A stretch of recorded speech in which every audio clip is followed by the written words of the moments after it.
بسم الله الرحمن الرحيم يا أيها الذين آمنوا لا يسخر قوم من قوم عسى أن يكونوا خيرا منهم ولا نساء من نساء عسى أن يكن خيرا منهن ولا تلمزوا أنفسكم ولا تنابزوا بالألقاب بئس الاسم الفسوق بعد الإيمان ومن لم يتب فأولئك هم الظالمون يا أيها الذين آمنوا اجتنبوا كثيرا من الظن إن بعض الظن إثم ولا تجسسوا ولا يغتب بعضكم بعضا أيحب أحدكم من يأكل لحم أخيه ميتا فكرهتموه واتقوا الله إن الله تواب رحيم يا أيها الناس إنا خلقناكم من ذكر وأنثى وجعلناكم شعوبا وقبائل لتعارفوا إن أكرمكم عند الله يتقاكم إن الله عليم خبير صدق الله العلي العظيم ಪರಮದಯಾಮಯನು ಕರುಣಾನಿಧಿಯುವಾದ ನಮ್ಮೆಲ್ಲರನ್ನು ಸೃಷ್ಟಿಸಿರುವ ನಮ್ಮೆಲ್ಲರನ್ನು ಪರಿಪಾಲಿಸುತ್ತಿರುವ ನಮ್ಮೆಲ್ಲರ ಸೃಷ್ಟಿಕರ್ತನಾದ ಅಲ್ಲಾಹನ ನಾಮದಿಂದ ಸತ್ಯವಿಶ್ವಾಸಿಗಳೇ, ಪುರುಷರು ಇತರ ಪುರುಷರನ್ನು ಅಪಹಾಸ್ಯ ಮಾಡಬಾರದು. ಅವರು ಇವರಿಗಿಂತ ಉತ್ತಮರು ಇರಬಹುದು. ಸ್ತ್ರೀಯರು ಇತರ ಸ್ತ್ರೀಯರನ್ನು ಅಪಹಾಸ್ಯ ಮಾಡಬಾರದು. ಅವರು ಇವರಿಗಿಂತ ಉತ್ತಮರು ಇರಬಹುದು. ಪರಸ್ಪರರನ್ನು ನಿಂದಿಸಬೇಡಿ ಮತ್ತು ಒಬ್ಬರು ಇನ್ನೊಬ್ಬರನ್ನು ಅಡ್ಡ ಹೆಸರಿನಿಂದ ಕರೆಯಬೇಡಿ. ಸತ್ಯವಿಶ್ವಾಸ ಸ್ವೀಕರಿಸಿದ ಬಳಿಕ ಕರ್ಮಭ್ರಷ್ಟತೆಯಲ್ಲಿ ಹೆಸರು ಗಳಿಸುವುದು ಬಹಳ ಕೆಟ್ಟದು. ಈ ನಿಲುಮೆಯನ್ನು ತೊರೆಯದವರು ಅಕ್ರಮಿಗಳಾಗುವರು. ಸತ್ಯವಿಶ್ವಾಸಿಗಳೇ, ಹೆಚ್ಚಿನ ಗುಮಾನಿಗಳಿಂದ ದೂರವಿರಿ. ನಿಶ್ಚಯವಾಗಿಯೂ ಗುಮಾನಿಗಳು ಪಾಪವಾಗಿವೆ. ದೋಷಾನ್ವೇಷಣೆ ಮಾಡಬೇಡಿ. ನಿಮ್ಮಲ್ಲಿ ಯಾರು ಯಾರ ಬಗ್ಗೆಯೂ ಪರದೂಷಣೆ ಮಾಡಬಾರದು. ನಿಮ್ಮಲ್ಲಿ ಯಾರಾದರೂ ತನ್ನ ಮೃತ ಸಹೋದರನ ಮಾಂಸ ತಿನ್ನುವುದನ್ನು ಇಷ್ಟಪಡುವನೆ? ನೀವು ಸ್ವತಃ ಅದನ್ನು ಅಸಹ್ಯಪಡುತ್ತೀರಿ. ಅಲ್ಲಾಹನನ್ನು ಭಯಪಡಿರಿ. ಅಲ್ಲಾಹು ಪಶ್ಚಾತ್ತಾಪ ಸ್ವೀಕರಿಸುವವನು ಕರುಣಾನಿಧಿಯೂ ಆಗಿರುತ್ತಾನೆ. ಜನರೇ, ನಾವು ನಿಮ್ಮನ್ನು ಒಬ್ಬ ಪುರುಷ ಮತ್ತು ಒಬ್ಬ ಸ್ತ್ರೀಯಿಂದ ಉಂಟು ಮಾಡಿದೆವು. ತರುವಾಯ ನೀವು ಪರಸ್ಪರ ಪರಿಚಯ ಪಟ್ಟುಕೊಳ್ಳಲಿಕ್ಕಾಗಿ ನಿಮ್ಮ ಜನಾಂಗಗಳನ್ನು ಗೋತ್ರಗಳನ್ನು ಮಾಡಿದೆವು. ನಿಮ್ಮ ಪೈಕಿ ಅತ್ಯಧಿಕ ಧರ್ಮನಿಷ್ಠನೆ ವಾಸ್ತವದಲ್ಲಿ ಅಲ್ಲಾಹನ ಬಳಿ ಅತಿ ಹೆಚ್ಚು ಗೌರವಕ್ಕೆ ಪಾತ್ರರು. ನಿಶ್ಚಯವಾಗಿಯೂ ಅಲ್ಲಾಹನು ಸರ್ವಜ್ಞನೂ ವಿವರಪೂರ್ಣನೂ ಆಗಿರುತ್ತಾನೆ.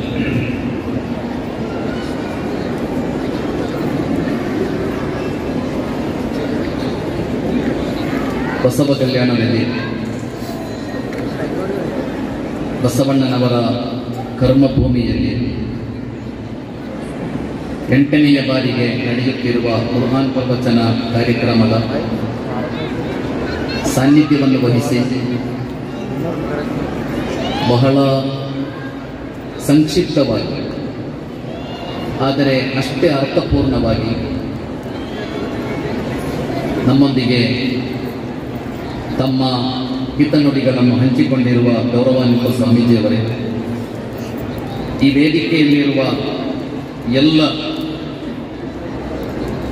ರಾಜಕೀಯ, ಸಾಮಾಜಿಕ, ಧಾರ್ಮಿಕ ನೇತಾರರೇ, ಅಧಿಕಾರಿಗಳೇ, ಈ ಕಾರ್ಯಕ್ರಮದಲ್ಲಿ ಭಾಗವಹಿಸುತ್ತಿರುವ ಗೌರವಾನ್ವಿತ ಹಿರಿಯರೇ, ಪ್ರೀತಿಯ ಸಹೋದರಿಯರೇ, ಸಹೋದರರೇ, ಮಾಧ್ಯಮ ಮಿತ್ರರೇ, ಅಸ್ಸಲಾಮು ಅಲೈಕುಂ.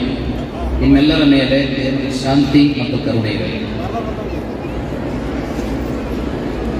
ನಿರಂತರವಾಗಿ ಪವಿತ್ರ ಕುರ್ಆನ್ ಕಾರ್ಯಕ್ರಮ, ಪವಿತ್ರ ಕುರ್ಆನ್ನ ಪ್ರವಚನ ಕಾರ್ಯಕ್ರಮ ಜಮಾಯತ್ ಇಸ್ಲಾಮಿ ಈ ನಾಡಿನಾದ್ಯಂತ, ಕನ್ನಡ ನಾಡಿನಾದ್ಯಂತ ಕಳೆದ 10-20 ವರ್ಷಗಳಿಂದ ನಿರಂತರವಾಗಿ ನಡೆಸ್ತಾ ಬಂದಿದೆ.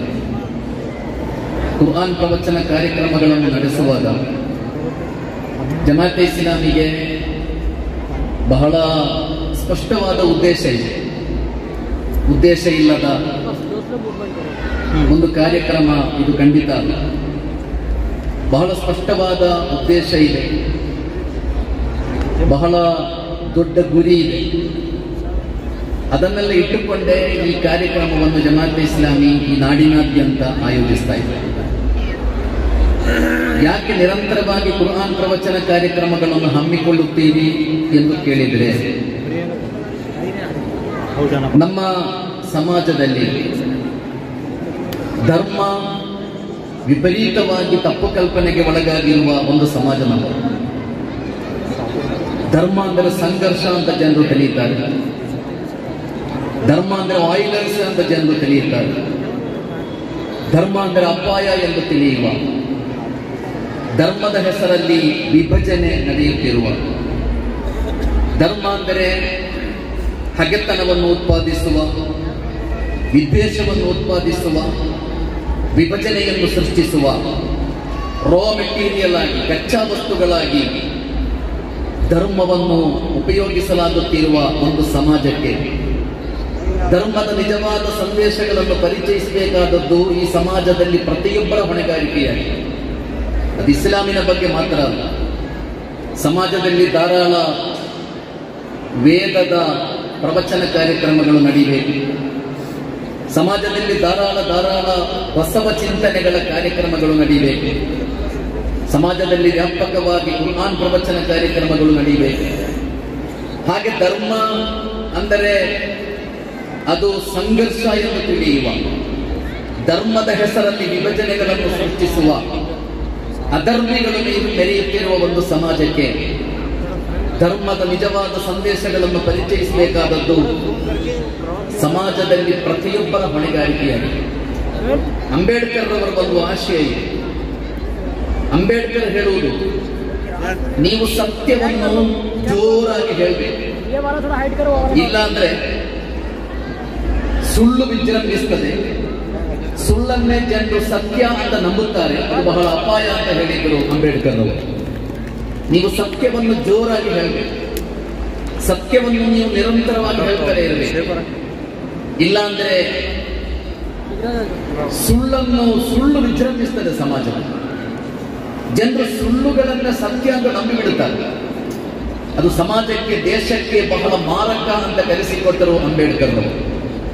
ಆದ್ದರಿಂದ ಎಲ್ಲ ಧರ್ಮದ ಸಂದೇಶಗಳನ್ನು, ಸತ್ಯಗಳನ್ನು, ವಾಸ್ತವಿಕತೆಗಳನ್ನು ಸಮಾಜಕ್ಕೆ ಜೋರಾಗಿ ಹೇಳಿಕೊಡಬೇಕಾದ ಅಗತ್ಯ. ಕುರ್ಆನ್ ಪ್ರವಚನದ ದೊಡ್ಡ ಉದ್ದೇಶ, ಕುರ್ಆನ್ನಲ್ಲಿ ಹೇಳಲಾಯಿತು, ವಲಾ ತಸ್ತವಿಲ್ ಹಸನತು ವಲಾ ಸಯ್ಯಿಅ ಇದ್ಫಾ ಬಿಲ್ಲತಿ ಹಿಯ ಅಹ್ಸನ್ ಫಇದಾ ಅಲ್ಲದಿ ಬೈನಕ ವ ಬೈನಹು ಅದಾವತುನ್ ಕಅನ್ನಹು ವಲಿಯುನ್ ಹಮೀಮ್. ನೀವು ಸಮಾಜದಲ್ಲಿ ಕೆಡುಕನ್ನು ಕೆಡುಕಿನಿಂದ ತಡೆಯಬೇಕಾದದಲ್ಲ, ಹಗೆತನವನ್ನು ಹಗೆತನದಿಂದ ತಡೆಯುವುದು, ಕೆಡುಕನ್ನು ಕೆಡುಕಿನಿಂದ ತಡೆಯುವುದು, ದ್ವೇಷವನ್ನು ದ್ವೇಷದಿಂದ ತಡೆಯುವುದು, ಇದೆಂದಿಗೂ ನಡೆಯುವ ಕೆಲಸ. ನೀವು ಎಲ್ಲ ಕೆಡುಕುಗಳನ್ನು ಒಳಿತುಗಳ ಮೂಲಕ ನಿವಾರಿಸಬೇಕು. ವಲಾ ತಸ್ತವಿಲ್ ಹಸನತು ವಲಾ ಸಯ್ಯಿಅ. ಒಳಿತು ಮತ್ತು ಕೆಡುಕು ಎಂದೂ ಸರಿ ಸಮಾನ ಅಲ್ಲ. ಇದ್ಫಾ ಬಿಲ್ಲತಿ ಹಿಯ ಅಹ್ಸನ್. ಎಲ್ಲ ಕೆಡುಕುಗಳನ್ನು ನೀವು ಅತ್ಯುತ್ತಮ ಒಳಿತುಗಳ ಮೂಲಕ ನಿವಾರಿಸಬೇಕು ಎಂದು ದೇವ ಕಲಿಸಿಕೊಡು.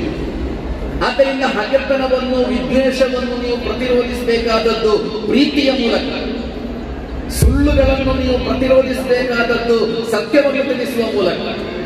ಹೀಗೆ ಕೆಡುಕುಗಳನ್ನು ಒಳಿತುಗಳ ಮೂಲಕ ನಿವಾರಿಸಬೇಕು ಎಂಬುದು ಪವಿತ್ರ ಕುರ್ಆನ್ನ ಆಶಯವಾಗಿದ್ದರೆ, ಕುರ್ಆನ್ ಪ್ರವಚನದ ಒಂದು ದೊಡ್ಡ ಉದ್ದೇಶ. ಎರಡನೆಯದಾಗಿ ಕುರ್ಆನ್ ಹೇಳಿತ್ತು, ಕುರ್ಆನ್ನ ಸಂದೇಶಗಳು ನಿಮಗೆ ಬಹಳ ನೆಮ್ಮದಿಯ, ಸಮಾಧಾನದ, ಮನಃಶಾಂತಿಯ ಬದುಕನ್ನು ಕೊಡುತ್ತದೆ ಎಂದು ಕುರ್ಆನ್ನ ಸಂದೇಶಗಳ ಬಗ್ಗೆ ಪ್ರತಿಪಾದಿಸುತ್ತದೆ. ಕುರ್ಆನ್ ಕೊಡುವ ವಾಗ್ದಾನ, ಈ ಗ್ರಂಥದ ಸಂದೇಶಗಳು ನಿಮಗೆ ನೆಮ್ಮದಿಯಿಂದ ಬದುಕುವ, ಸಮಾಧಾನದಿಂದ ಬದುಕುವ, ಮನಃಶಾಂತಿಯಿಂದ ಬದುಕುವ, ಸಂತೃಪ್ತಿಯಿಂದ ಬದುಕುವ ದಾರಿಯನ್ನು ಈ ಗ್ರಂಥ ತೋರಿಸಿಕೊಡುತ್ತದೆ ಎಂದು ಈ ಗ್ರಂಥದ ಬಗ್ಗೆ ನಿಮಗೆ ವಾಗ್ದಾನ ಮಾಡುತ್ತದೆ.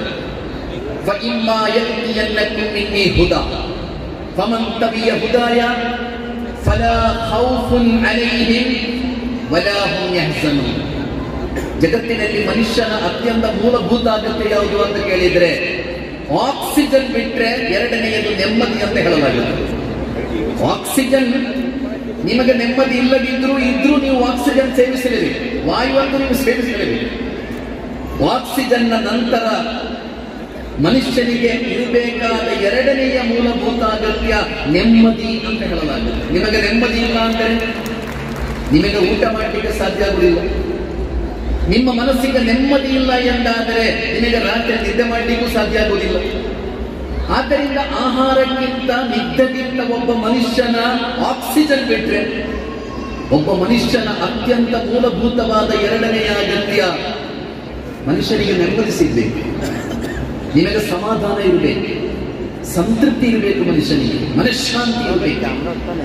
ಅದೆಲ್ಲವೂ ಶ್ರೀಮಂತಿಕೆಯಿಂದ ಬರುವುದಲ್ಲ. ಇದೆಲ್ಲವೂ ನಿಮ್ಮ ಕೈಯಲ್ಲಿರುವ ದುಡ್ಡಿನಿಂದ ಅಥವಾ ನಿಮ್ಮ ಬ್ಯಾಂಕ್ ಬ್ಯಾಲೆನ್ಸ್ನಿಂದ, ನಿಮ್ಮ ಕೈಯಲ್ಲಿರುವ ಅಧಿಕಾರದ ಬಲದಿಂದ ಬರುವುದು ಅಲ್ಲ. ಖಂಡಿತ ಮನಃಶಾಂತಿ ಎಂದು ಪವಿತ್ರ ಕುರಾನ್ ಹೇಳಿದ್ದು, ನಿಮಗೆ ದೇವರಿಂದ ಮಾರ್ಗದರ್ಶನ ಬರುತ್ತದೆ. ಎಲ್ಲ ಕಾಲಗಳಲ್ಲೂ ಮಾನವನಿಗೆ ಮಾರ್ಗದರ್ಶನವನ್ನು ದೇವರು ತೋರಿಸಿಕೊಡುತ್ತಾನೆ ತನ್ನ ಪ್ರವಾದಿಗಳ ಮೂಲಕ. ಫಮನ್ ತಬಿಯ ಹುದಾಯ, ಯಾರಾದರೂ ಈ ಗ್ರಂಥದ ಮಾರ್ಗದರ್ಶನವನ್ನು ಪಾಲಿಸುವುದಾದರೆ, ಈ ಗ್ರಂಥದ ಸಂದೇಶಗಳನ್ನು ಪಾಲಿಸಿ ನೀವು ಬದುಕುವುದಾದರೆ, ಲಾ ಖೌಫುನ್ ಅಲೈಹಿಂ ವಲಾ ಹುಂ ಯಹ್ಜನೂನ್, ವ್ಯಥೆ ಮತ್ತು ಭಯ ಇಲ್ಲದ ಬದುಕು ನಿಮ್ಮದಾಗುತ್ತದೆ ಎಂದು ಕುರಾನ್ ಹೇಳುತ್ತದೆ. ವ್ಯಥೆ ಇಲ್ಲದ ಮತ್ತು ಭಯ ಇಲ್ಲದ ಬದುಕು. ವ್ಯಥೆ ಮತ್ತು ಭಯ ಎಂಬುದು ಬೇರೆ ಬೇರೆ. ವ್ಯಥೆ ಅಂದರೆ ನಿನ್ನೆ ನಡೆದ ಘಟನೆಗಳ ಬಗ್ಗೆ ಮನುಷ್ಯನಿಗೆ ಇರುವುದು ವ್ಯಥೆ, ನಾಳೆಯ ಬಗ್ಗೆ ಇರುವುದು ಭಯ.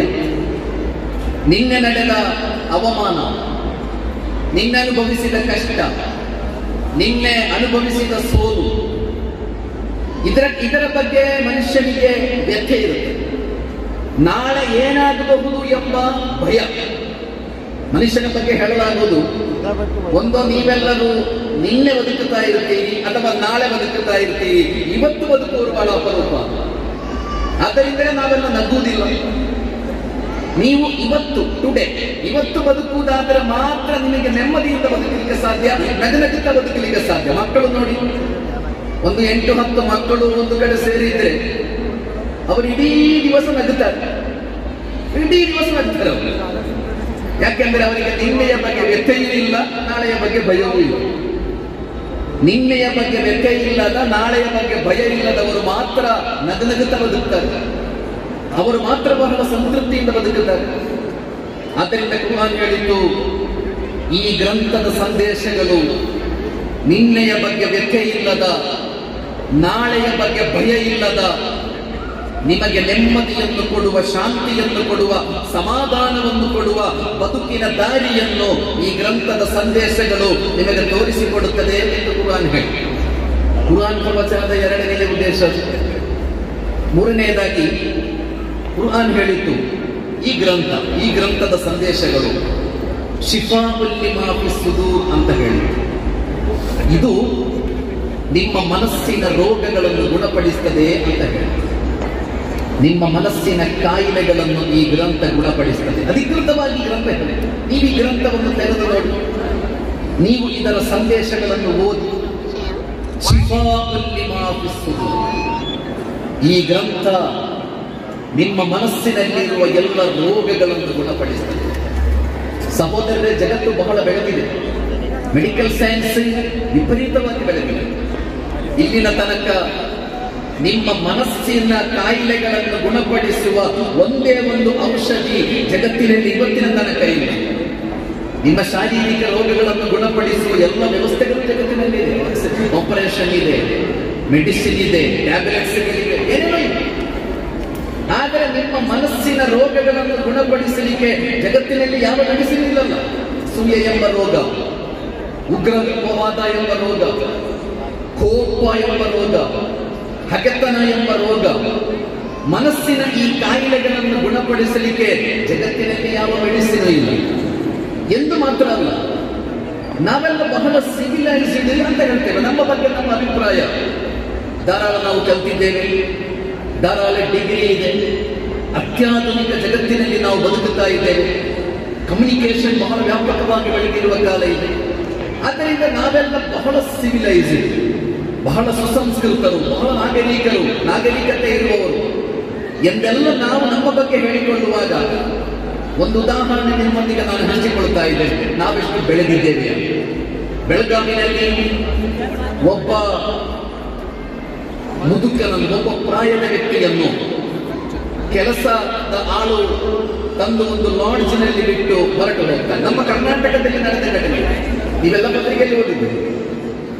ಒಬ್ಬ ವೃದ್ಧ ಮನುಷ್ಯ, ಆತ ಒಬ್ಬ ವಿದ್ಯಾವಂತ, ಆತ ಒಬ್ಬ ರಿಟೈರ್ಡ್ ಬ್ಯಾಂಕ್ ಮ್ಯಾನೇಜರ್.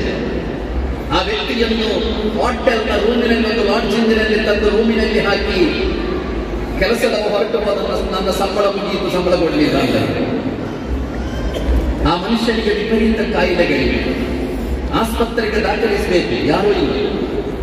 ಹೇಗೋ ಪೊಲೀಸರಿಗೆ ಗೊತ್ತಾಗಿ ಪೊಲೀಸರು ಆ ವ್ಯಕ್ತಿಯನ್ನು ಆಸ್ಪತ್ರೆಗೆ ದಾಖಲಿಸ್ತಾರೆ. ಬ್ಯಾಂಕ್ ಮ್ಯಾನೇಜರ್ ಆಗಿದ್ದ, ಬಹಳ ಒಳ್ಳೆಯ ವಿದ್ಯಾವಂತನಾಗಿದ್ದ ಒಬ್ಬ ವೃದ್ಧ ಮನುಷ್ಯ. ಇತ್ತೀಚೆಗೆ ಹಾಗೆ ಆಸ್ಪತ್ರೆಯಲ್ಲಿ ನರಳಿ ಒಂದು ದಿವಸ ಆ ವ್ಯಕ್ತಿ ಸತ್ತು ಹೋದ. ಆ ವ್ಯಕ್ತಿಯ ಅಂತ್ಯಕ್ರಿಯೆ ನಡೆಸಲಿಕ್ಕೆ ಜನರಿಲ್ಲ ಸಹೋದರ. ಸತ್ತು ಹೋದ ಆ ಮನುಷ್ಯನ ಅಂತ್ಯಕ್ರಿಯೆ ನಡೆಸಲಿಕ್ಕೆ ಜನರಿಲ್ಲ. ಪೊಲೀಸರು ಹುಡುಕಾಡಿದಾಗ ವಿಷಯ ಸಿಕ್ಕಿತು. ಇಬ್ಬರು ಮಕ್ಕಳಿದ್ದಾರೆ, ಬಹಳ ದೊಡ್ಡ ವಿದ್ಯಾವಂತರು, ಸೌತ್ ಆಫ್ರಿಕಾದಲ್ಲಿ ದೊಡ್ಡ ಹುದ್ದೆಗಳಿದ್ದಾರೆ. ಸೌತ್ ಆಫ್ರಿಕಾದಲ್ಲಿ ಬಹಳ ದೊಡ್ಡ ಹುದ್ದೆಯಲ್ಲಿರುವ ಇಬ್ಬರು ಮಕ್ಕಳಿದ್ದಾರೆ ಆ ಮನುಷ್ಯನಿಗೆ. ಹೇಗೋ ನಂಬರ್ ಸಂಗ್ರಹಿಸಿ, ಫೋನ್ ನಂಬರ್ ಸಂಗ್ರಹಿಸಿ, ಪ್ರೀತಿಯಿಂದ ಬೆಳೆಸಿದ ಮಗಳಿಗೆ ಫೋನ್ ಮಾಡ್ತಾರೆ ಪೊಲೀಸರು. ನಿಮ್ಮ ಅಪ್ಪ ಸತ್ತು ಹೋಗಿದ್ದಾನೆ, ಅಂತ್ಯಕ್ರಿಯೆ ನಡೆಸಲಿಕ್ಕೆ ಯಾರೂ ಇಲ್ಲ. ಪೊಲೀಸರಿಗೆ ಆ ಹೆಣ್ಣು ಮಗಳು ಕೊಟ್ಟ ಒಂದು ಉತ್ತರ ಪತ್ರಿಕೆ ಅವರು ಬರೆದಿದ್ರು. ಆ ಹೆಣ್ಣು ಮಗಳು ಹೇಳಿದ್ರು, ನಿಮಗೆ ಸಾಧ್ಯ ಆದರೆ ಏನಾದರೂ ಮಾಡಿ, ಇಲ್ಲಾಂದ್ರೆ ತೆಗೆದು ಬಿಸಾಡಿ ಅಂತ ಹೇಳಿಬಿಡುತ್ತಾರೆ. ಸಹೋದರರೇ, ನಮ್ಮ ನಾಗರಿಕತೆಯ ನಾವೆಷ್ಟು ಬೆಳೆದಿದ್ದೇವೆ ಎಂಬುದಕ್ಕೆ, ನಾವೆಷ್ಟು ಸಿವಿಲೈಸ್ಡ್, ಇದು ಒಂದು ಉದಾಹರಣೆ ಅಲ್ಲ ಜಗತ್ತಿನ ಸಮಾಜ. ನಾಳೆ ನಾವು ಸಂತೃಪ್ತ ಕುಟುಂಬದ ಬಗ್ಗೆ ಚರ್ಚಿಸುವಾಗ ಬೇರೆ ಬೇರೆ ರೀತಿಯಲ್ಲಿ ಚರ್ಚಿಸುವ. ನಾನು ಹೇಳುತ್ತಿರುವುದು ಇಂತಹ 100 ಉದಾಹರಣೆಗಳಿವೆ ಸಮಾಜದಲ್ಲಿ. ನಾವೆಷ್ಟು ಬೆಳೆದಿದ್ದರು, ನಮಗೆಷ್ಟು ವಿದ್ಯಾಭ್ಯಾಸ ಇದ್ದರು. ಒಬ್ಬರು ಬಹಳ ಮನೋಹರವಾಗಿ ಹೇಳಿದರು, ವಿದ್ಯಾಸಂಸ್ಥೆಗೆ ಸೇರಿಸುವಾಗ ಅವ ಅಜ್ಞಾನಿಯಾದ ಅಹಂಕಾರಿಯಾಗಿದ್ದ, ಅವ ಆ ಅಜ್ಞಾನಿಯಾದ ವಿನಯಶಾಲಿಯಾಗಿದ್ದ. ವಿದ್ಯಾಸಂಸ್ಥೆಯಿಂದ ಹೊರಗೆ ಬರುವಾಗ ಅವ ಅಹಂಕಾರಿಯಾದ ಅಜ್ಞಾನಿಯಾದ. ಅರ್ಥ ಆಯ್ತಲ್ಲ? ವಿದ್ಯಾಸಂಸ್ಥೆಗೆ ಅವ ಹೋಗುವಾಗ, ಕಾಲೇಜಿಗೆ ಹೋಗುವಾಗ ಅವನಲ್ಲಿ ವಿನಯಶೀಲತೆ ಇತ್ತು, ಆದ್ರೆ ಅವ ಅಜ್ಞಾನಿಯಾಗಿದ್ದ, ಅವನಿಗೆ ಜ್ಞಾನ ಇರಲಿಲ್ಲ. ಅವ ವಿದ್ಯಾಸಂಸ್ಥೆಯಿಂದ ಹೊರಗೆ ಬರುವಾಗ, ಕಲಿತು ಡಿಗ್ರಿ ಪಡೆದು ಬರುವಾಗ ಆಗಲೂ ಅವನ ಅಜ್ಞಾನಿಯೇ, ಆದರೆ ಅಹಂಕಾರಿಯಾದ ಅಜ್ಞಾನಿಯಾಗಿದ್ದಾನೆ ಅಂತ. ನಮ್ಮೆಲ್ಲರ ಮನಸ್ಸು ಬಹಳ ಕೆಟ್ಟು ಹೋದ ಮನಸ್ಸು. ಇತ್ತೀಚೆಗೆ ನಾನೊಬ್ಬರು ಸ್ವಾಮೀಜಿಗೆ ಭೇಟಿಯಾಗಿದ್ದೆ, ಬಹಳ ಒಳ್ಳೆಯ ಶ್ರೇಷ್ಠ ಸ್ವಾಮೀಜಿಯವರು. ಅವರು ಹೇಳಿದ್ರು, ಸಮಾಜ ಯಾಕೆ ಹೀಗೆ ಅಂದರೆ, ಒಂದು ಕಾಲದಲ್ಲಿ ವಿಪರೀತ ಬಡತನ ಇತ್ತು, ಬಹಳ ಕಷ್ಟಪಡ್ತಾ ಇದ್ರು ಮನುಷ್ಯರಲ್ಲ, ಹೊಟ್ಟೆ ತುಂಬಿಸುವುದಕ್ಕೆ ದಾರಿಗಳಿರಲಿಲ್ಲ. ಹೇಗೆ ಹೊಟ್ಟೆ ತುಂಬಿಸುವುದೆಂಬುದೇ ಸಮಸ್ಯೆಯಾಗಿತ್ತು. ಬಡತನ ಇತ್ತು, ಆದರೆ ಮನಸ್ಸು ಮಾತ್ರ ಬಹಳ ಶ್ರೀಮಂತಿಕೆಯಿಂದ ಕೂಡಿತ್ತು. ಇವತ್ತು ಬಡತನ ಎಂಬುದು ಇಲ್ಲವೇ ಇಲ್ಲ. ನಮ್ಮ ಮಕ್ಕಳಿಗೆ ಹೇಗೆ ಹೊಟ್ಟೆ ತುಂಬಿಸಬೇಕು ಎಂಬುದು ನಮ್ಮ ಚರ್ಚೆಯಲ್ಲ, ಮಕ್ಕಳಿಗೆ ಏನು ಕೊಡಬೇಕು ಎಂಬುದು ನಮ್ಮ ಚರ್ಚೆ. ಏನು ತಿನ್ನಿಸಬೇಕು ಅಂತ ಸಂಡೇ ಏನು ಕೊಡಬೇಕು, ಮಂಡೇ ಏನು ಕೊಡಬೇಕು, ಟ್ಯೂಸ್ಡೇ ಏನು ಕೊಡಬೇಕು, ಮಾರ್ನಿಂಗ್ ಏನು ಕೊಡಬೇಕು, ನೈಟ್ ಏನು ಕೊಡಬೇಕು. ಈಗ ಮಕ್ಕಳಿಗೆ ಹೇಗೆ ಹೊಟ್ಟೆ ತುಂಬಿಸುವುದಕ್ಕೂ ನಮ್ಮ ಸಮಸ್ಯೆ ಅಲ್ಲ, ಏನು ಕೊಡಬೇಕು ಇದು ನಿಮ್ಮ ಸಮಸ್ಯೆ. ಎಲ್ಲರ ಹೊಟ್ಟೆ ತುಂಬಿದೆ, ಬಡತನ ಇಲ್ಲ, ಅದರ ಮನಸ್ಸು ಮಾತ್ರ ದಾರಿದ್ರ್ಯ, ಅದನ್ನು ಸಮಾಜ ಇವತ್ತು ಅನುಭವಿಸ್ತಾ ಇದೆ ಅಂತ ಅವರು ಹೇಳಿದರು. ಒಬ್ಬ ಸಂತನ ಬಳಿ ಒಂದು ಇಲಿ ಬಂದು ಹೇಳಿತು, ನನಗೆ ಬೆಕ್ಕಿನ ಬಗ್ಗೆ ವಿಪರೀತ ಭಯ ಇದೆ. ಸಂತ ಅಲ್ಲ, ಒಬ್ಬ ಮಂತ್ರವಾದಿಯ ಬಳಿ ಒಂದು ಇಲಿ ಬಂದು ಹೇಳಿತು, ನನಗೆ ಬೆಕ್ಕನ್ನು ನೋಡುವಾಗ ವಿಪರೀತ ಭಯ ಆಗ್ತದೆ, ಆದ್ದರಿಂದ ನೀವೇನಾದರೂ ಮಂತ್ರ ಮಾಡಿ ನನ್ನನ್ನು ಬೆಕ್ಕು ಮಾಡಬೇಕು. ಆ ಮಂತ್ರವಾದಿ ಏನೇನೋ ಮಂತ್ರ ಮಾಡಿ ಆ ಇಲಿಯನ್ನು ಬೆಕ್ಕು ಮಾಡಿ ಹೋಯ್ತು. ಕೆಲವು ದಿನಗಳ ನಂತರ ಮತ್ತೆ ಬಂದು ಹೇಳಿತ್ತು, ನನಗೆ ನಾಯಿಯನ್ನು ನೋಡುವಾಗ ಭಯ ಆಗ್ತದೆ, ನೀವು ನನ್ನನ್ನು ಹೇಗಾದರೂ ಮಾಡಿ ನಾಯಿ ಮಾಡಬೇಕು ಅಂತ ಹೇಳಿ. ಆ ಮಂತ್ರವಾದಿ ಏನೇನೋ ಮಂತ್ರ ತಂತ್ರ ಎಲ್ಲ ಮಾಡಿ ಅದನ್ನು ನಾಯಿ ಮಾಡಿ ಹೋಯ್ತು. ಮತ್ತೆ ಕೆಲವು ದಿನಗಳ ನಂತರ ಮತ್ತೆ ಬಂದು ಹೇಳಿದ್ದು, ನನಗೆ ಚಿರತೆಯನ್ನು ನೋಡುವಾಗ ಭಯ ಆಗ್ತದೆ, ನನ್ನನ್ನೇನಾದ್ರೂ ಮಾಡಿ ನೀವು ಚಿರತೆ ಮಾಡಬೇಕು. ಈ ಮಂತ್ರವಾದಿ ಚಿರತೆ ಕೂಡ ಮಾಡಿ ಅದು ಹೋಯ್ತು. ಪುನಃ ಬಂದು ಹೇಳಿದ್ದು, ನನಗೆ ಹುಲಿಯನ್ನು ನೋಡುವಾಗ ವಿಪರೀತ ಭಯ ಆಗ್ತಾ ಇದೆ, ನನ್ನನ್ನೇನಾದ್ರೂ ಮಾಡಿ ನೀವು ಹುಲಿ ಮಾಡಬೇಕು ಅಂತ ಹೇಳಿ. ಆವಾಗ ಮಂತ್ರವಾದಿ ಹೇಳಿದ್ರಂತೆ, ನಿನ್ನ ರೂಪ ಮಾತ್ರ ಬದಲಾಗಿದೆ, ನಿನ್ನ ಗುಣ ಬದಲಾಗಿರಲಿಲ್ಲ ಅಂತ ಹೇಳಿದ್ರು. ನಿನ್ನ ರೂಪ ಮಾತ್ರ ಬದಲಾಗಿರುವುದು, ನಿನ್ನ ಗುಣ ಅದೇ ಹಳೆಯ ಇಲಿಯದ್ದೇ ನಿನ್ನ ಗುಣ ಬದಲಾಗಿರೇ ಇಲ್ಲ ಅಂತ ಹೇಳಿದ್ರು. ನಮ್ಮ ಪರಿಸ್ಥಿತಿಯಲ್ಲಿ ಹಾಗೆ ನಾವೆಲ್ಲ ಬಹಳ ಕಲ್ತಿದ್ದೇವೆ, ಧಾರಾಳ ಡಿಗ್ರಿಗಳೆಲ್ಲ ಇವೆ ನಮ್ಮ ಮೇಲೆ ನೋಡಿದರೆ ಬಾಹರ್ ಶೇರ್ವಾನಿ ಹೇ ಅಂದರ್ ಪರಿಶಾನಿ ಹೇ ಅಂತ ಹೇಳಲಾಗ್ತದೆ. ನಮ್ಮ ಬಗ್ಗೆ ಹೊರಗಿನಿಂದ ನೋಡಿದ್ರೆ ನಾವೆಲ್ಲ ಬಹಳ ದೊಡ್ಡ ದೊಡ್ಡ ವ್ಯಕ್ತಿಗಳು. ನಮ್ಮ ಡ್ರೆಸ್ಸು, ನಮ್ಮ ಬಾಡಿ ಲ್ಯಾಂಗ್ವೇಜ್, ನಾವು ಮಾತಾಡುವ ಶೈಲಿ ಅಂದರ್ ಬಾಹರ್ ಶೇರ್ವಾನಿ ಹೇ, ಆದರೆ ಅಂದರ್ ಪರಿಶಾನಿ ಹೇ, ನಿಮ್ಮ ಒಳಗೆ ಅಷ್ಟು ಸ್ವಚ್ಛ ಇಲ್ಲ. ನಿಮ್ಮ ಒಳಗೆ ಟೆನ್ಷನ್, ಒತ್ತಡ, ಭಯ, ಭ್ರಮೆ ಇದು ಮಾತ್ರ ನಿಮ್ಮ ಒಳಗೆ ತುಂಬಿಕೊಂಡಿದೆ ಅಂತ ಒಬ್ಬ ಮನುಷ್ಯ ಬಹಳ ಮನೋಹರವಾಗಿದೆ. ಸಹೋದರ, ನಾನು ಹೇಳುತ್ತಿರುವುದು, ನಮ್ಮ ಮನಸ್ಸು ಹಾಳಾಗ್ತಾ ಇದೆ. ನಿಮ್ಮ ಮನಸ್ಸನ್ನು ಸ್ವಚ್ಛಗೊಳಿಸಲಿಕ್ಕೆ ದಾರಿಗಳು ಯಾವುದು? ಮನುಷ್ಯನ ಮನಸ್ಸಿಗೆ ಚಿಕಿತ್ಸೆ ಯಾವುದು? ಪವಿತ್ರ ಕುರ್ಆನ್ ಹೇಳಿತು, ಶಿಫಾಉನ್ ಲಿಮಾ ಫಿಸ್ಸುದೂರ್. ಈ ಗ್ರಂಥದ ಸಂದೇಶಗಳು, ಈ ಗ್ರಂಥದ ಮಾರ್ಗದರ್ಶನ ನಿಮ್ಮ ಮನಸ್ಸಿನ ರೋಗಗಳನ್ನು ಗುಣಪಡಿಸುತ್ತದೆ ಎಂದು ಈ ಗ್ರಂಥದ ಬಗ್ಗೆ ವಾಗ್ದಾನ ಮಾಡುತ್ತದೆ. ಆದ್ದರಿಂದಲೇ ಪವಿತ್ರ ಕುರ್ಆನ್ ಪ್ರವಚನ ಕಾರ್ಯಕ್ರಮದಲ್ಲಿ ನಾವೆಲ್ಲ ಭಾಗವಹಿಸುವಾಗ ಈ ಪ್ರವಚನಕ್ಕೆ ಇಂತಹದ್ದೆಲ್ಲ ಉದ್ದೇಶಗಳಿವೆ. ಸಹೋದರ, ನಾವು ಬದುಕುತ್ತಿರುವ ಸಮಾಜ ವ್ಯಾಲ್ಯೂಸ್ಗಳಿಲ್ಲದ ಸಮಾಜ. ನಮ್ಮ ಇವತ್ತಿನ ಸಬ್ಜೆಕ್ಟ್ ದೇಶದ ಪ್ರಗತಿ ಮತ್ತು ಮೌಲ್ಯಗಳು ಎಂಬುದಾಗಿದೆ. ಇದೆರಡು ಪರಸ್ಪರ ಬೆಸೆದುಕೊಂಡಿರುವ, ಬೇರ್ಪಡಿಸಲಿಕ್ಕೆ ಸಾಧ್ಯ ಇಲ್ಲದ ಎರಡು ಆಶಯಗಳು, ದೇಶದ ಪ್ರಗತಿ ಮತ್ತು ನೈತಿಕ ಮೌಲ್ಯಗಳು. ನಾನು ಮತ್ತು ನೀವು ಬದುಕುತ್ತಿರುವ ಸಮಾಜದಲ್ಲಿ ಎಲ್ಲವೂ ಇದೆ, ಎಲ್ಲ ಸವಲತ್ತುಗಳು ಇವೆ, ಎಲ್ಲ ಸಾಧನಾನುಕೂಲತೆಗಳು ಇವೆ. ಯುರೋಪಿನ ಬಗ್ಗೆ ಹೇಳಲಾಗುವುದು, ಯುರೋಪಿನ ಜನರಿಗೆ ವಿಪರೀತ ಸಂಪತ್ತಿದೆ, ಅವರಿಗೆ ವಿಪರೀತ ಸುಖ ಸವಲತ್ತುಗಳಿವೆ. ಆದರೆ ನೀವು ಸ್ಟಡಿ ಮಾಡಿ, ಯುರೋಪಿನಲ್ಲಿ ಇವತ್ತು ಅತ್ಯಂತ ದೊಡ್ಡ ರೋಗ ಯಾವುದು? ಡಿಪ್ರೆಷನ್. ಯುರೋಪಿನಲ್ಲಿ, ಪಾಶ್ಚಾತ್ಯ ಜಗತ್ತಿನಲ್ಲಿ, ಮುಂದುವರಿದ ಜಗತ್ತಿನಲ್ಲಿ ಇವತ್ತು ಅತ್ಯಂತ ವ್ಯಾಪಕವಾಗಿ ಹರಡುತ್ತಿರುವ ರೋಗ ಡಿಪ್ರೆಷನ್. ಮನುಷ್ಯನಿಗೆ ನೆಮ್ಮದಿ ಇಲ್ಲ, ಶಾಂತಿ ಇಲ್ಲ. ನಾವು ಕೂಡ ಹಾಗೆ, ಎಲ್ಲ ಸವಲತ್ತುಗಳು ನಮ್ಮಲ್ಲಿವೆ, ಎಲ್ಲ ಸಾಧನಾನುಕೂಲತೆಗಳು ನಮ್ಮಲ್ಲಿವೆ, ಆದರೆ ನೆಮ್ಮದಿಯಿಂದ, ಪ್ರೀತಿಯಿಂದ, ಸಂತೋಷದಿಂದ ಬದುಕುವವರು ಸಹೋದರ ಸಹೋದರಿಯರೇ ನಮ್ಮಲ್ಲೆಷ್ಟು ಮಂದಿ ಇದ್ದಾರೆ? ಕಾರಣ ಏನು ಅಂತ ಕೇಳಿದರೆ, ನಮ್ಮದು ವ್ಯಾಲ್ಯೂಸ್ಗಳಿಲ್ಲದ ಸಮಾಜ. ಒಂದು ಕಾಲದಲ್ಲಿ ಯಾವ ಕೃತ್ಯಗಳನ್ನು ಸಮಾಜ ಅದು ತಪ್ಪು, ಅದು ಅಪರಾಧ, ಅದು ಪಾಪ ಅಂತ ಸಮಾಜ ಗುರುತಿಸ್ತಾ ಇತ್ತು. ಇವತ್ತು ಆ ಕೆಲಸಗಳು ಸಮಾಜ ನಿಮ್ಮ ಸ್ಟೇಟಸ್ ಅನ್ನು ಸಿಂಬಲ್ ಆಗ್ತಾ ಇದೆ. ಒಂದು ಕಾಲದಲ್ಲಿ ಯಾವ ಕೆಲಸ ಮಾಡಿದ್ರೆ ನಿಮ್ಮನ್ನು ಪಾಪಿಗಳು, ಅಧರ್ಮಿಗಳು ಅಂತ ಜನರು ಗುರುತಿಸ್ತಾ ಇದ್ದರು. ಇವತ್ತು ಆ ಕೆಲಸ ಮಾಡಿದರೆ ನೀವು ಸಮಾಜದಲ್ಲಿ ನಿಮ್ಮನ್ನು ಸಮಾಜ ಲೀಡರ್ಸ್ ಅಂತ ಗುರುತಿಸ್ತಾ ಇದ್ದಾರೆ. ಇದು ನಮ್ಮ ಸಮಾಜದ ಶಾಪ. ಲೀಡರ್ಶಿಪ್ನ ಬಗ್ಗೆ ನಾವೆಲ್ಲ ಕಲ್ತಿದ್ದೇವೆ. ಲೀಡರ್ಶಿಪ್ನ ಕ್ವಾಲಿಟಿ, ಒಬ್ಬ ಲೀಡರ್ ಆಗಬೇಕಾದ್ರೆ ಅವನಲ್ಲಿರುವ ಮೂಲಭೂತವಾದ ಕ್ವಾಲಿಟಿ ಯಾವುದು? ಅವ ಸಮಸ್ಯೆಗಳನ್ನು ಪರಿಹರಿಸಬೇಕು. ಎಷ್ಟು ದೊಡ್ಡ ಸಮಸ್ಯೆಗಳಿರಲಿ, ಒಬ್ಬ ಲೀಡರ್ನ ಕ್ವಾಲಿಟಿ ಅವ ಸಮಸ್ಯೆಗಳನ್ನು ಪರಿಹರಿಸುವನಾಗಬೇಕು. ಆದರೆ ಇವತ್ತು ಸಮಾಜದಲ್ಲಿ ಯಾರು ಸಮಸ್ಯೆಗಳನ್ನು ಸೃಷ್ಟಿಸ್ತಾರೋ ಅವರ ಲೀಡರ್ಸ್ಗಳಾಗ್ತಾ ಇದೆ. ವ್ಯಾಲ್ಯೂಸ್ಗಳಿಲ್ಲದ ಸಮಾಜ, ವ್ಯಾಲ್ಯೂಸ್ಗಳಿಲ್ಲದ ಒಂದು ಸಮಾಜಕ್ಕೆ, ವ್ಯಾಲ್ಯೂಸ್ಗಳಿಲ್ಲದ ಒಂದು ದೇಶಕ್ಕೆ, ಸಹೋದರ ಸಹೋದರಿಯರ ಖಂಡಿತವಾಗಿಯೂ ಭವಿಷ್ಯ ಇಲ್ಲದ ಮಾರಕವಾದ ದೇಶ, ಮಾರಕವಾದ ಸಮಾಜ.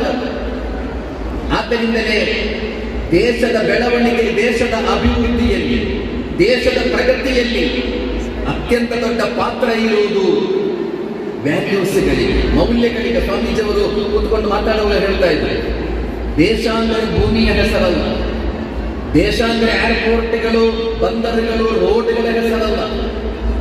ದೇಶ ಅಂದರೆ ಆ ದೇಶದಲ್ಲಿ ಬದುಕುತ್ತಿರುವ 141 ಕೋಟಿ ಮನುಷ್ಯರು. ಅವರಿಲ್ಲದಿದ್ದರೆ ದೇಶಕ್ಕೆ ಬೆಲೆ ಇದೆ. 141 ಕೋಟಿ ಜನರು ನೆಮ್ಮದಿಯಿಂದ ಬದುಕುವಾಗ, 141 ಕೋಟಿ ಜನರಿಗೆ ಆಂತರಿಕ ಭದ್ರತೆ ಇರುವಾಗ, 141 ಕೋಟಿ ಜನರಿಗೆ ಸಮಾನವಾದ ನ್ಯಾಯ ಸಿಗುವಾಗ, 141 ಕೋಟಿ ಜನರ ಜೀವಕ್ಕೂ ಸಮಾನವಾದ ಬೆಲೆ ಇದೆ ಎಂಬುದನ್ನು ನೀವು ಒಪ್ಪಿಕೊಳ್ಳುವಾಗ ಮಾತ್ರ ಒಂದು ದೇಶ ಪ್ರಗತಿಯನ್ನು ಸಾಧಿಸಲಿಕ್ಕೆ ಸಾಧ್ಯ, ಒಂದು ದೇಶ ಅಭಿವೃದ್ಧಿ ಸಾಧಿಸಲಿಕ್ಕೆ ಸಾಧ್ಯ. ಆದ್ದರಿಂದ ಒಂದು ದೇಶದ ಪ್ರಗತಿ ಎಂಬುದು ನೈತಿಕ ಮೌಲ್ಯಗಳ ತಳಹದಿಯಲ್ಲಿ ನೆಲೆ ನಿಂತಿರುವಂತದ್ದು. ಪ್ರವಾದಿ ಮುಹಮ್ಮದ್ ಸಲ್ಲಲ್ಲಾಹು ಅಲೈಹಿ ವಸಲ್ಲಂ 14 ಶತಮಾನಗಳ ಆಚೆ ಮದೀನಾದಲ್ಲಿ ಪವಿತ್ರ ಕುರ್ಆನ್ನ ಶಿಕ್ಷಣದ ಬುನಾದಿಯಲ್ಲಿ ಈ ಜಗತ್ತಿಗೆ ಎಲ್ಲ ಕಾಲಕ್ಕೂ ಮಾದರಿಯೋಗ್ಯವಾದ, ಎಲ್ಲ ಕಾಲಗಳಿಗೂ ಮಾದರಿಯೋಗ್ಯವಾದ ಒಂದು ಸಮಾಜ, ಒಂದು ಸಿಸ್ಟಮ್, ಒಂದು ಆಡಳಿತ, ಒಂದು ದೇಶವನ್ನು ಕಟ್ಟಿ ಅದನ್ನು ಬೆಳೆಸ್ತಾರೆ. ನೀವು ಅದನ್ನು ಅಧ್ಯಯನ ನಡೆಸ್ತಾರೆ, ಪೂರ್ವಾಗ್ರಹ ಮತ್ತು ನೀವು ಅದನ್ನು ಸ್ಟಡಿ ಮಾಡಿ. ಮದೀನಾದಲ್ಲಿ ಪ್ರವಾದಿ ಮುಹಮ್ಮದರ ಕುರ್ಆನ್ನ ಶಿಕ್ಷಣದ ಬುನಾದಿಯಲ್ಲಿ ಎಲ್ಲ ಕಾಲಗಳಿಗೂ ಮಾದರಿಯೋಗ್ಯವಾದ ಒಂದು ಸಮಾಜ, ಒಂದು ದೇಶ, ಒಂದು ಆಡಳಿತ ವ್ಯವಸ್ಥೆಯನ್ನು ಸ್ಥಾಪಿಸಿ ಅದನ್ನು ಅವರು ಬೆಳೆಸ್ತಾರೆ. ಆ ಸಮಾಜದಲ್ಲಿ ನೀವು ಯಾವುದನ್ನೆಲ್ಲ ಒಳಿತು ಅಂತ ಗುರುತಿಸ್ತೀರೋ ಆ ಎಲ್ಲ ಒಳಿತುಗಳು ತುಂಬಿದ್ದ ಸಮಾಜ. ನೀವು ಯಾವುದನ್ನೆಲ್ಲ ಕೆಡುಕು ಅಂತ ಒಪ್ತೀರೋ ಆ ಎಲ್ಲ ಕೆಡುಕುಗಳೊಂದಿಗೆ ನೋ ಹೇಳಿದ್ದ, ಕೆಡುಕುಗಳೊಂದಿಗೆ ರಾಜಿಯಾಗದ, ಕೆಡುಕುಗಳೊಂದಿಗೆ ಕಾಂಪ್ರಮೈಸ್ ಇಲ್ಲದ ಒಂದು ಸಿಸ್ಟಮ್ ಆಗಿತ್ತು. ಆ ಸಿಸ್ಟಮ್ ಅದು ಕುರ್ಆನ್ನ ಶಿಕ್ಷಣದ ಬುನಾದಿಯನ್ನು ಅವರು ಕಟ್ಟಿ ಬೆಳೆಸಿದ್ರು. ಇತಿಹಾಸವನ್ನು ನೀವು ಅಧ್ಯಯನ ನಡೆಸಿ, ಜಗತ್ತಿನಲ್ಲಿ ಯಾರಾದರೂ ಮದ್ಯಮುಕ್ತವಾದ ಒಂದು ರಾಷ್ಟ್ರವನ್ನು ಸ್ಥಾಪಿಸಿದ್ದರೆ ಅದು ಪ್ರವಾದಿ ಮುಹಮ್ಮದರು ಮಾತ್ರ. ಮದ್ಯಮುಕ್ತವಾದ ಒಂದು ರಾಷ್ಟ್ರವನ್ನು ಸ್ಥಾಪಿಸಿದ್ದಾರೆ ಪ್ರವಾದಿ ಮುಹಮ್ಮದ್ ಸಲ್ಲಲ್ಲಾಹು ಅಲೈಹಿ ವಸಲ್ಲಂ. ಎಲ್ಲ ಒಳಿತುಗಳಿಂದ ತುಂಬಿದ್ದ ಒಂದು ಸಮಾಜವನ್ನು ಕಟ್ಟಿ ಬೆಳೆಸ್ತಾರೆ. ಮದ್ಯಪಾನದ ಬಗ್ಗೆ ಈ ವೇದಿಕೆಯಲ್ಲಿ ಧಾರಾಳ ಚರ್ಚೆಗಳಾಗಿದೆ.